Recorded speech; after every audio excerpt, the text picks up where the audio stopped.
কি করতে পারে তার টিমের জন্য।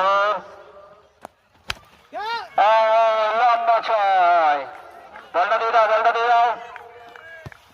দেখা যাচ্ছে বিখ্যাত মাদারহাটি ব্যাটিং, দেখা যাক কি করে তার টিমের জন্য।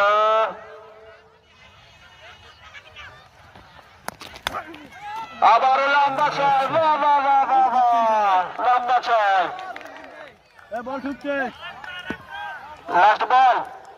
আচ্ছা লাস্ট বল, দেখা যাক কি নয় লাস্ট বল।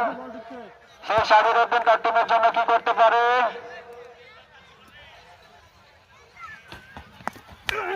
আবার রানটা কত বছর ওয়াইড বল ছিল রে। হোয়াইট ছয় হয়ে গেছে আমার কি লাগে হোয়াইট জিততে গেলে 27 টার্গেট। ব্যাটিং নামিয়ে দাও। ঠিকাটা করতে থেকে